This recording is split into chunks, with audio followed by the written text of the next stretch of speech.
नमस्कार मित्रों, मैं अविनाश रंजन गुप्ता आप सभी का अपने चैनल पर हार्दिक अभिनंदन करता हूं। आज के इस वीडियो में हम अध्ययन करने वाले हैं आरोह भाग 1 पुस्तक का ये चैप्टर। ये बड़ा ही मज़ेदार चैप्टर है, भावनाओं से परिपूर्ण चैप्टर है। आप इस वीडियो को ध्यान से देखें, ध्यान से सुने और पाएंगे कि इस चैप्टर से जुड़ी सारी शंकाएं आपकी दूर हो जाएंगी। आप आ गए हैं मेरे कंप्यूटर की स्क्रीन पर और यहाँ हम सुमित्रा नंदन पंत की बहुत ही अच्छी कविता, मार्मिक कविता, दिल को छू लेने वाली कविता वे आंखें का विस्तार से अध्ययन करने वाले हैं। सबसे पहले हम लोग ये देखेंगे कि इस कविता का उद्देश्य क्या है, या इस कविता को पढ़ने के बाद हम लोग क्या क्या जान पाएंगे, लर्निंग आउटकम्स क्या क्या होंगे। पहला पॉइंट है, भारतीय किसानों की दुर्दशा के बारे में जान पाएंगे। जी हाँ, भारत गांवों का देश है। लगभग 70% आबादी भारत के गांवों में ही रहती है और उन लोगों के जीवन यापन या जीविकोपार्जन का जो मुख्य साधन है वो खेती बाड़ी ही है। लेकिन फिर भी उन लोगों का जीवन धीरे धीरे बद से बदतर होता जा रहा है, और ये आज़ादी से पहले भी यही स्थिति थी और आज़ादी के बाद भी कमोबेश किसानों की स्थिति खराब ही रहती है। नए नए शब्दों से परिचित हो सकेंगे इस कविता के आद्योपांत अध्ययन के बाद। आद्योपांत अर्थात शुरू से लेकर अंत तक जब हम लोग इस कविता का अध्ययन कर लेंगे तो हम लोग नए नए शब्दों से परिचित हो सकेंगे, हम लोगों का वोकेबुलरी एनरिच हो जाएगा। कविता रचना शैली के बारे में जान सकेंगे। शैली कहने का मतलब होता है स्टाइल। तो इस कविता को पढ़ने के बाद हम एक नवीन कविता रचना शैली के बारे में जान सकेंगे, अलंकारों के बारे में जान सकेंगे। कविता में भी अलंकारों का प्रयोग किया जाता है और इस कविता में हम लोग अलंकारों के बारे में भी जानकारी प्राप्त करेंगे। किसानों के प्रति सहानुभूति प्रकट करना सीखेंगे। हालांकि सिंपैथी से कुछ होता नहीं है, लेकिन ये आपको मानव बने रहने में, इंसान बने रहने में मदद करती है। लेखक परिचय देखिए, सुमित्रा नंदन जी का मूल नाम था गोसाई दत्त। इनका जन्म 1900 में कौशानी, जिला अल्मोड़ा, उत्तरांचल में हुआ था। उत्तरांचल उस समय वो उत्तर प्रदेश में ही था। सन 2000 में उत्तर प्रदेश और उत्तराखंड दो अलग अलग राज्य बन गए। इसे उत्तराखंड भी कहते हैं।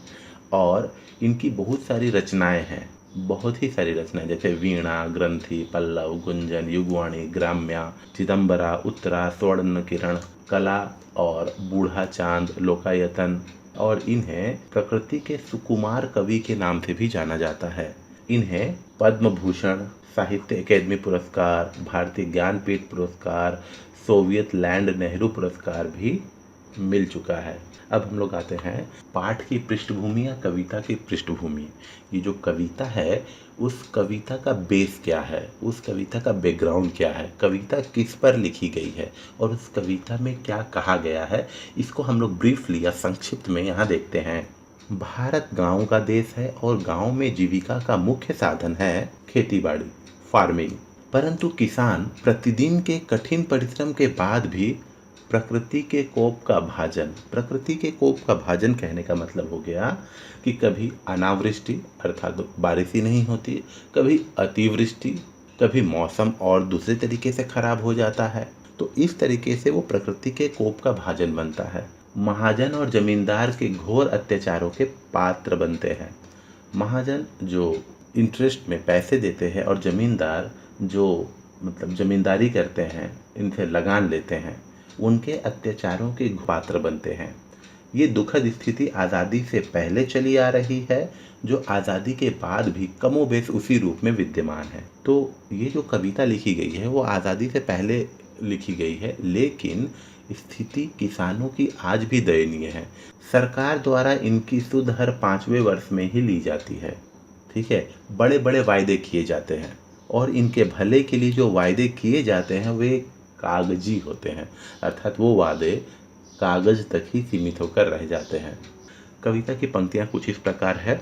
अंधकार की गुहा सरीखी उन आँखों से डरता है मन, भरा दूर तक उनमें दारुण, दैन्य दुःख का नीरव रोदन। अगर कुछ कठिन शब्द आपको लग रहा है तो देखिए, गुहा का मतलब होता है गुफा, सरीखी का मतलब के समान, लाइक, दारुण अर्थात भयानक, दैन्य अर्थात गरीबी, नीरव अर्थात शांत मौन, रोदन अर्थात रोना। तो कवि सुमित्रा नंदन पंत अंधकार की गुहा सरीखी सुमित्रा नंदन पंत जब भारतीय किसानों की आंखों में देखते हैं तो उन्हें कैसा प्रतीत होता है? उन्हें लगता है कि उनकी आंखें अंधकार की गुहा के समान है, अर्थात एक ऐसी गुफा जिसमें केवल अंधकार ही अंधकार है। देखिए, ये गुफा है और इस गुफा के इस तरफ देखिए केवल अंधकार है। ठीक उसी प्रकार जब सुमित्रा नंदन पंत भारतीय किसानों की आंखों में देखते हैं तो उनकी आंखों में इन्हें घुप अंधेरा दिखाई पड़ता है, और उन आंखों को देखकर सुमित्रा नंदन पंत का मन डर जाता है।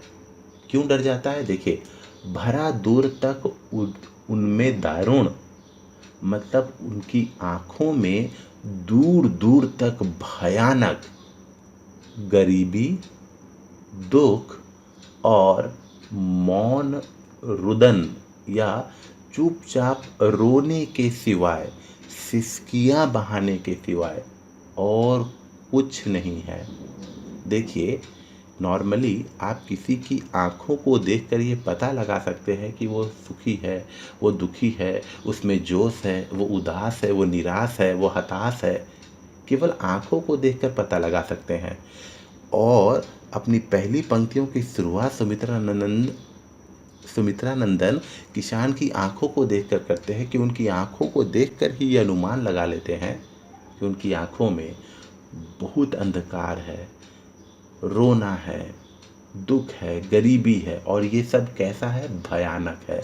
काव्य सौंदर्य की बात करेंगे तो देखिए, अंधकार की गुहा सरीखी, अंधकार की गुहा सरीखी मतलब अंधकार के गुफा के समान। ठीक है, तो के समान आ गया है तो ये उपमा अलंकार, जिसे आप कहते हैं सिमिली। दैन्य दुख, देखिए द सेम वर्ण की आवृत्ति सेम जगह पर हो रही है, इसीलिए अनुप्रास, जिसे एलिट्रेशन कहते हैं।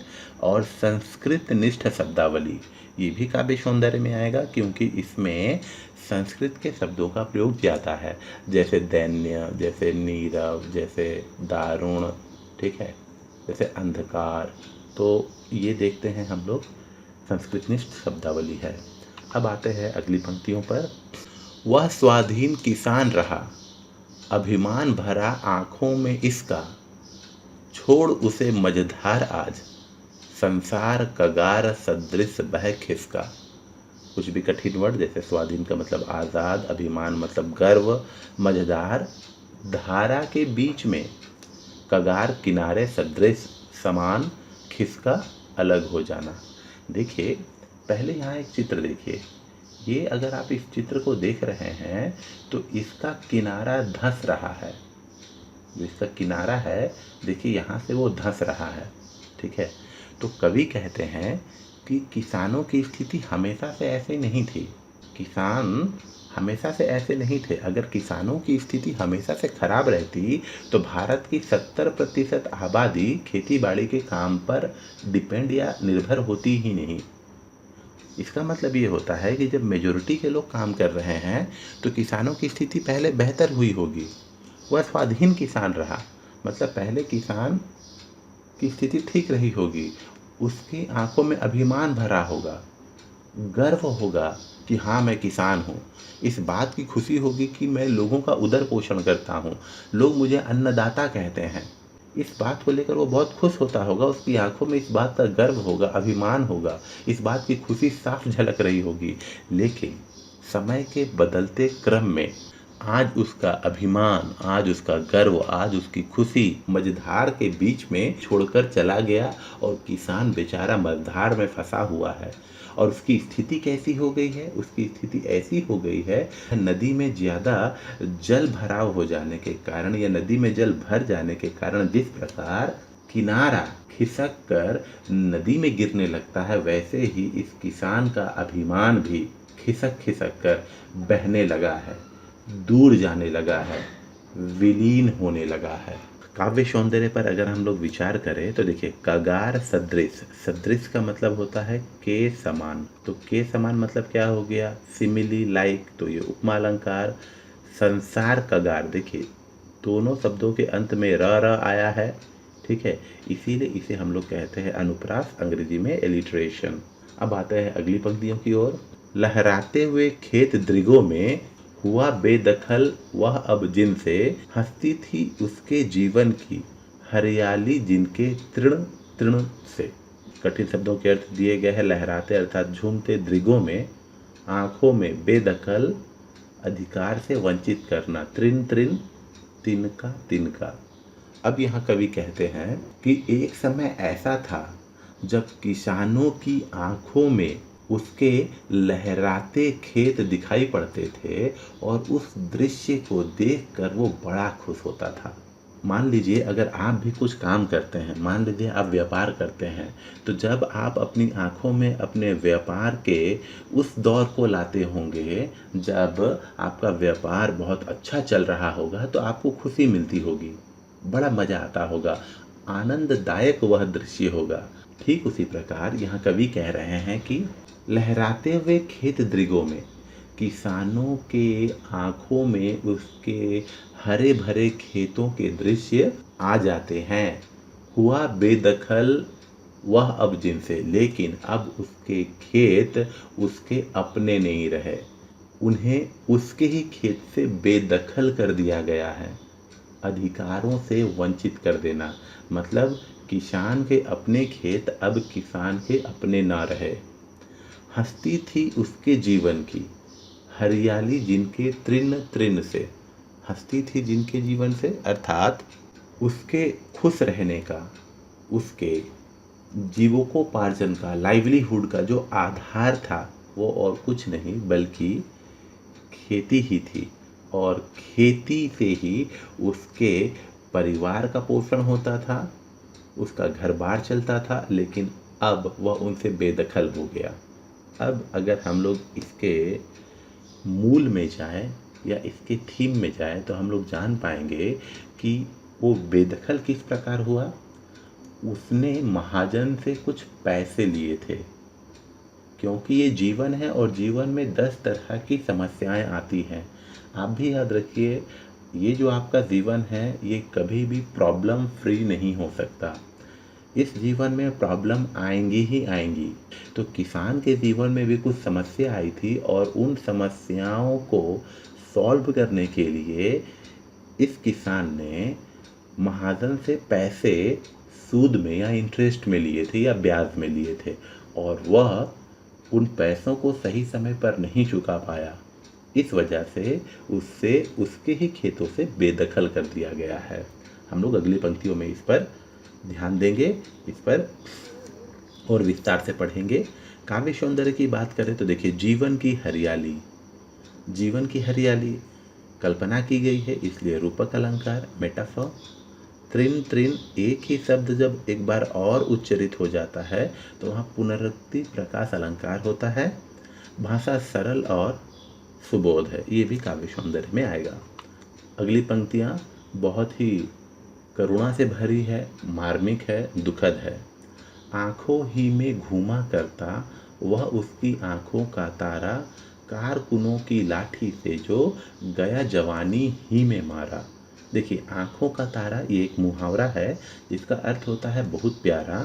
कारकुन अर्थात मिस्क्रियंट्स, गुंडे, जमींदार के गुंडे, ठीक है। तो जब जमींदार और महाजन इस किसान के खेत अपने नाम करवा रहे थे या किसान को उसके ही खेतों से बेदखल कर रहे थे, तो उस किसान का जवान लड़का इसका विरोध करता है, और विरोध करने के दौरान जमींदार के जो कारकुन है, ये देखिए जो जमींदार के कारकुन हैं अर्थात जो जमींदार के गुंडे हैं, वो लाठी से मार मार कर किसान के बेटे को मार देते हैं। इस तरीके का अन्याय किसानों के साथ होना, सोचिए अगर काव्य सौंदर्य की बात करें तो आंखों में घूमना ये मुहावरा है, मतलब बार बार याद आना। आंखों का तारा ये भी मुहावरा है, अर्थात बहुत प्यारा। सरल और सहज शब्दावली। बिका दिया घर द्वार, महाजन ने न ब्याज की कौड़ी छोड़ी। रह रह कर आंखों में चुभती वह, कुर्क हुई बरधों की जोड़ी। अगर आप यहाँ पर कुछ कठिन शब्दों के सामान्य अर्थ या सरल अर्थ पर ध्यान देंगे तो महाजन, मैंने पहले ही डिस्कस किया था, महाजन का अर्थ होता है उधार देने वाला। ब्याज, सूद या इंटरेस्ट, कौड़ी, एक पैसे से भी कम, एक पैसे से भी कम। कुर्क अर्थात नीलाम करना, ऑक्शन करना। बरधो अर्थात बैलों। तो देखिए, ये जो महाजन होते हैं ये बड़े ही कठोर और निर्दयी होते हैं। पैसे के अलावा ये किसी को अपना नहीं मान। ज़मीन को अपने अंदर लेने के बाद या ज़मीन पर अख्तियार करने के बाद जब महाजन का पैसा पूरा नहीं होता है तो महाजन क्या करता है, किसान से ये कहता है कि ज़मीन तो मैंने ले ली लेकिन फिर भी तुमने जितने पैसे लिए थे वो पूरा नहीं हुआ है, अब तुम्हारा घर मुझे नीलाम करना पड़ेगा। तो देखिए, इस महाजन ने किसान के घर को नीलाम कर दिया, कुर्क कर दिया, और ब्याज की एक कौड़ी भी नहीं छोड़ी, अर्थात इंटरेस्ट का एक पैसा भी महाजन ने नहीं छोड़ा। सोचिए कितना निर्दयी है वो। इंसान होकर भी वो, उसमें इंसानियत नहीं। ऐसे इंसान को इंसान कहना इंसान शब्द की बदनामी करने के समान है। रह रहकर आंखों में चुभती कुर्क हुई बरधों की जोड़ी। यहाँ तक कि किसान के जो बैल, एक जोड़े बैल जिसकी बदौलत वो खेती करता है, उन बैलों को भी नीलाम कर दिया गया। तो किसान का बेटा भी गया, किसान का घर भी नीलाम हो गया, किसान के बैल भी नीलाम हो गए। घर द्वार, काव्य सौंदर्य की बात करें तो घर द्वार देखिए, र और र, महाजन ने न, न न न, तो यहाँ अनुप्रास अलंकार। रह रह, एक ही शब्द जब एक बार और आ जाता है तो वहाँ पुनरुक्ति प्रकाश अलंकार होता है। उजरी उसके सिवा किसे कब, पास दुहाने आने देती, आंखों में नाचा करती, उजड़ गई जो सुख की खेती। समस्याएं जब आना शुरू होती हैं या समस्याएं जब आती हैं तो अपने साथ सीरीज ऑफ समस्याएं लेकर आती हैं। किसान की जो दुर्दशा है उसका अंत यहीं तक नहीं है, ये अभी और बढ़ रहा है। कैसे? किसान की एक गाय थी जिसका नाम था उजरी। देख लीजिए, उजरी गाय वाइट रंग की थी, शायद इसीलिए उसका नाम उजरी रखा गया होगा। और ये दूध दूहने के लिए केवल किसान को ही अपने पास आने देती थी। अब देखिए, इस उजरी गाय को भी महाजन ने ले लिया। देखिए, अर्थात एक्सप्रेशन ऑफ सोरो, ये दुख प्रकट करने के लिए एक शब्द है। आंखों में नाचा करती, उजड़ गई जो सुख की खेती। याद कीजिए, आपके पास कोई एक ऐसा सिचुएशन जिसको आप याद करके खुश होंगे लेकिन अब वो नहीं है, तो अब आप दुखी हो जाएंगे। किसान भी बार बार ऐसे सुख वाले दिनों को याद करके, भले ही उसे अच्छा लगता है लेकिन वास्तविकता या वर्तमान पर जब वो उसे लागू करता है तो पता चलता है कि ओह, मेरी तो सुख की खेती ही उजड़ गई, मैं तो बर्बाद हो गया। कठिन शब्दों के अर्थ यहाँ है सिवा अर्थात के अलावा, दुहाने दूध दूहने के लिए, आह, आंखों में नाचना, बार बार सामने आना, मुहावरा है ये एक, और उजड़ अर्थात बर्बाद होना। काव्य सौंदर्य की बात करें तो देखिए, आंखों में नाचना ये मुहावरा है। इसका अर्थ हुआ कि बार बार नज़रों के सामने आना। किसे कब, देखिए क वर्ण की आवृत्ति है तो यहाँ अनुप्रास अलंकार, और दुहाने आने न वर्ण की आवृत्ति है तो यहाँ अनुप्रास अलंकार। किसान पर वज्रपात का जो सिलसिला है वो अभी समाप्त नहीं हुआ है। इस वज्रपात के क्रम में उसकी पत्नी, उसकी बेटी, उसकी बहू सभी उसे छोड़कर हमेशा हमेशा के लिए चले जाते हैं, अर्थात मौत को प्राप्त होते हैं। कैसे? पैसे तो इसके पास है नहीं, तो देखिए, बिना दवा दर्पण के घरनी, घरनी अर्थात पत्नी, घर में रहने वाली पत्नी, स्वर्ग चली, आंखें आती भर, देख रेख के बिना दुध मुही, बिटिया 2 दिन बाद गई मर। दवा दर्पण अर्थात दवा आदि, घरनी अर्थात पत्नी, स्वर्ग स्वर्ग, दूध मुही दूध पीने वाली बच्ची, बिटिया बेटी। किसान की पत्नी भी इतने समस्याओं को देख देख कर बीमार पड़ जाती है और उस बीमारी से लड़ने के लिए या उस बीमारी से उबरने के लिए किसान के पास इतने पैसे नहीं कि वो अपनी पत्नी का इलाज करवा सके, उसे दवा दे सके। और बिना दवा के, बिना इलाज के उसकी पत्नी स्वर्ग सिधार गई, अर्थात उसकी पत्नी की मृत्यु हो गई। और वो अपनी पत्नी की मृत्यु को याद कर करके रोता है, उसकी आंखें भर आती है। पत्नी के चले जाने के बाद देख रेख के बिना दुध मुही, ये किसान की छोटी बेटी के बारे में बताया गया है कि उसकी एक छोटी बेटी है जो दूध पीती है, उसकी देख रेख नहीं हो रही है, उसका लालन पालन अच्छा नहीं हो रहा है। तो किसान की पत्नी के मृत्यु के बाद 2 दिनों के उपरांत या 2 दिनों के बाद उसकी दूधमुही बेटी भी मर गई। सोचिए, सिर्फ 2 दिनों के मृत्यु के बाद उसकी बेटी की भी मृत्यु हो जाती है। तो इस तरीके से हम लोगों ने देखा कि किसान के खेत चले गए, बेटा चला गया, घर चला गया, बैल चले गए, गाय चली गई, उसकी पत्नी चली गई, उसकी बेटी चली गई। अब काव्य सौंदर्य पर यहाँ विचार कीजिए। आंखें भर आना ये मुहावरा है, अर्थात दुखी होना, रोना। दवा दर्पण द वर्ण की आवृत्ति है तो यहाँ अनुप्रास अलंकार। 2 दिन द वर्ण की आवृत्ति है या रिपीटेशन है तो यहाँ अनुप्रास अलंकार। अगली पंक्तियाँ कुछ इस प्रकार है। घर में विधवा रही पतोहू, पतोहू अर्थात बहू, लक्ष्मी थी यद्यपि पति घातिन, पकड़ मंगाया कोतवाल ने, डूब कुएं में मरी एक दिन। विधवा जिसका पति मर गया हो, पतोहू, पतोहू अर्थात बहू, पुत्रवधू, घातिन हत्यारिन, कोतवाल थानेदार। देखिए, कारकुनों की लाठी से किसान का जवान बेटा मारा गया। अब उसकी मौत का जिम्मेदार कोतवाल ने किसे बना दिया? इसकी बहू को, अर्थात उसके बेटे की पत्नी को बना दिया। आप लोगों ने देखा होगा कि पुलिस घूस लेती है और बिक जाती है, बेगुनाह को गुनहगार और गुनहगार को बेगुनाह सिद्ध कर देती है। ठीक ऐसा यहाँ हो रहा है। घर में विधवा रही पतोहू, अब घर में केवल उसकी एक विधवा बहू ही थी, उसका नाम लक्ष्मी था। लेकिन यद्यपि पति घातिन, अर्थात कोतवाल ने, थानेदार ने, पुलिस वाले ने उसे उसके पति की मौत का जिम्मेदार बताया। और इस गिल्टी की वजह से, इस अपमान की वजह से वो इतनी दुखी हो गई कि उसने कुएं में कूदकर अपने प्राण त्याग दिए।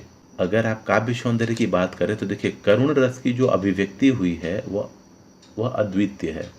ग्रामीण शब्दों का प्रयोग हुआ है, ठीक है, ग्रामीण, जैसे पतोहू जो है ना, ये ग्रामीण शब्द है, लक्ष्मी जो है ये ग्रामीण शब्द है। अबला नारी पर अत्याचार, खैर पैर की जूती जोरू, न सही एक दूसरी आती, पर जवान लड़के की सुध कर, सांप लौटते फटती छाती। पैर की जूती ये एक मुहावरा है, अर्थात उपेक्षित, जिसको ज़्यादा अटेंशन देने की जरूरत नहीं। जोरू अर्थात पत्नी, सुध अर्थात याद, सांप लौटना अर्थात जलन होना, ये एक मुहावरा है। फटती छाती अर्थात बहुत ही दुख होना। अब देखिए, कवि कहते हैं कि खैर पैर की जूती जोरू, जिस प्रकार जूते घिस जाते हैं तो हम उन्हें फेंक देते हैं और नया लेकर आ जाते हैं, उसी प्रकार स्त्री है। अगर पत्नी मर गई तो कोई बात नहीं, वो इंसान जो है, वो आदमी जो है, वो दूसरी शादी कर लेगा, दूसरी पत्नी लेकर आ जाएगा।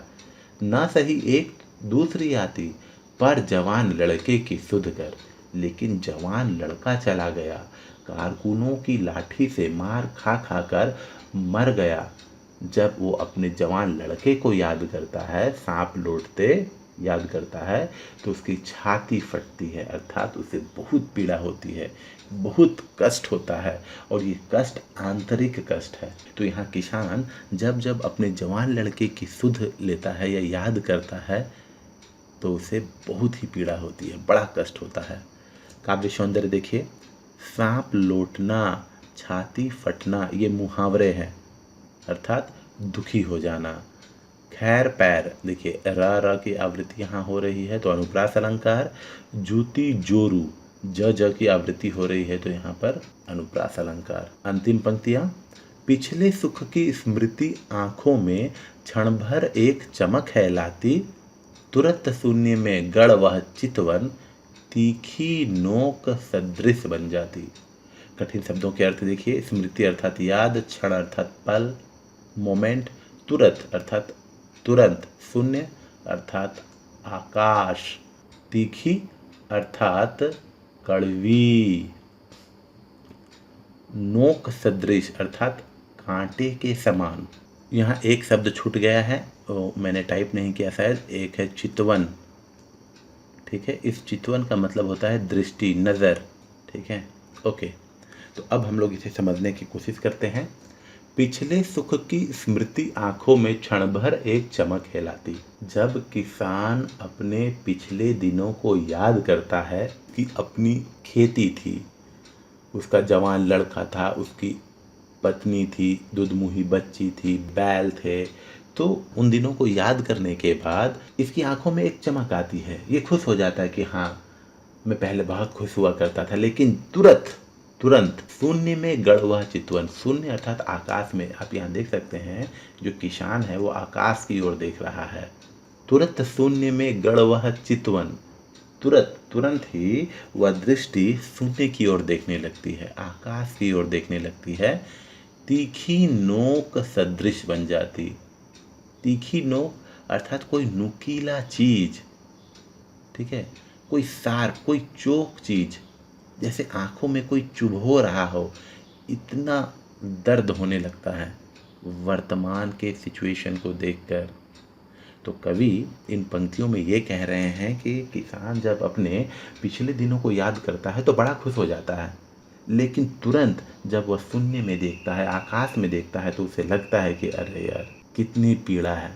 और वो दृश्य एक नुकीले चीज की तरह उसकी आंखों में गड़ने लगती है, चुभने लगती है। काव्य सौंदर्य है, यथार्थ एवं कल्पना में करुणा। यथार्थ में भी मतलब सच्चाई में भी दुख है, कल्पना में भी दुख है। शब्द सानिध्य, तुरंत का प्रयोग देखिए, तुरंत तो नहीं होता है, तुरंत होता है, लेकिन शब्द सानिध्य, तुरंत शून्य में बोलने में अच्छा नहीं लग रहा है, इसीलिए इसे शब्द सानिध्य कहते हैं, इसीलिए यहाँ तुरंत का प्रयोग किया गया है। तीखी नोक सदृश बन जाती, अर्थात ये उपमा अलंकार, क्योंकि यहाँ सदृश आया है तो चितवन तीखी नोक सदृश, दृष्टि जो है वो तीखी नोक के समान बन जाती है। वे आंखें पाठ से प्रश्नावली। अब हम इस पाठ के प्रश्नों पर थोड़ा विचार करते हैं। कविता में किसान की पीड़ा के लिए किन्हें जिम्मेदार बताया गया है? कविता में किसान की पीड़ा के लिए महाजन, क्रूर कोतवाल, जमींदार, इन सब को जिम्मेदार बताया गया है, क्योंकि इन सभी ने किसानों पर तरह तरह से अत्याचार किए। किसान को स्वाधीनता और स्वाभिमान से जीने का हक कब मिल सकता है? ये तो हमारी सोच पर निर्भर करता है कि किसान को स्वाधीनता और स्वाभिमान से जीने का हक कब मिल सकता है। मेरे हिसाब से किसान को स्वाधीनता और स्वाभिमान से जीने का हक तब मिल सकता है जब किसानों को उनके अधिकारों से वंचित न किया जाए। और उनके अधिकारों से वंचित उन्हें कब नहीं किया जाएगा? जब उन्हें प्राथमिकता दी जाएगी, प्रायोरिटी दी जाएगी। किसान को भारतीय संदर्भ में प्राथमिकता दी ही नहीं जाती है। दूसरी बात यह है कि किसान को जो ऋण दिया जाता है, ठीक है, वो बहुत कम होता है, और इस ऋण को न चुका पाने के कारण किसान आत्महत्या करते हैं। दूसरी बात, सरकार को किसानों के उत्थान के लिए बहुत सारे कार्य करने चाहिए। किसानों के लिए डेडिकेटेड योजना होनी चाहिए जो सिर्फ किसानों को मिले, और इसकी सुनिश्चितता के लिए एक कमेटी बनाई जानी चाहिए जो किसान के उत्थान के लिए कार्य करे। दूसरी बात, नहर की सुविधा या कैनल की सुविधा का भी प्रावधान होना चाहिए। मौसम विभाग को डेडिकेटेडली किसानों के भलाई के लिए कार्य करना चाहिए। इस तरीके से हम ये कह सकते हैं कि किसानों को स्वाधीनता मिल सकती है, उसे स्वाभिमान से जीने का हक मिल सकता है। और एक बात, किसान के उगाए हुए फसल पर किसान का अपना हक नहीं है, वो उसे अपने रेट पर, अपने मूल्य पर नहीं बेच सकता। आप सिंपल सी बात सोचिए, एक कोका कोला वाला, उसे अधिकार है कि वो अपने प्रोडक्ट का क्या दाम रखे, लेकिन एक किसान को अधिकार नहीं होता कि वो अपने उपजाए हुए फसल को कितने मूल्य में बेचे। तो तरह तरह की समस्याएं हैं। जब इन समस्याओं का समाधान हो जाएगा तब किसान स्वाधीनता और स्वाभिमान से जीने का हक प्राप्त कर लेगा। कवि किसान की आंखों से क्यों डर रहा है? कवि किसान की आंखों से इसलिए डर रहे हैं क्योंकि जब उन्होंने किसान की आंखों में देखा तो उन्हें केवल अंधकार ही अंधकार दिखा। अंधकार जो है वो प्रतीक है दुख का, करुणा का, निराशा का, हताशा का और तरह तरह की समस्याओं का। तो किसान की आंखों से अब कवि डर रहे हैं, उन्हें लग रहा है कि इनके साथ बहुत अन्याय हो रहा है, ये बहुत दुखी है, इसलिए कवि किसान की आंखों को देखकर डर रहा है। और दूसरी बात, कवि को ये भी अंदेशा हो रहा है कि अगर किसान किसानी या खेती बाड़ी छोड़कर कुछ और काम करने लगे तो इस समुदाय को, इस पूरी जनसंख्या को खिलाने पिलाने या भरण पोषण का काम करेगा कौन? इसलिए कवि किसान की आंखों को देखकर डर रहा है। पिछले सुख की स्मृति आंखों में क्षण भर एक चमक है लाती, इससे किसान के किन पिछले सुखों की ओर संकेत किया गया है। पहले किसान स्वाधीन था, स्वाभिमान था उसके पास, वो गर्व से रहा करता था। उसे इस बात का गर्व था कि मैं अन्नदाता हूँ, मैं लोगों का उदर पोषण करता हूँ। उसके पास अपने खेत थे, उसके पास पत्नी थी, बच्ची थी, बेटा, बहू, बैल, गाय, सब कुछ थे। एक समृद्ध किसान के लिए जो जो चाहिए सब उसके पास थे, लेकिन उसने महाजन से किसी कारणवश पैसे लिए, सूद में, इंटरेस्ट में, ब्याज में, और उन पैसों को न चुका पाने के कारण देखिए उसकी सारी चीज़ें, गाय, बैल, पत्नी, बच्ची, बेटा, बहू, सब चले गए। उम्मीद करता हूँ आपको ये वीडियो अच्छा लगा होगा। धन्यवाद।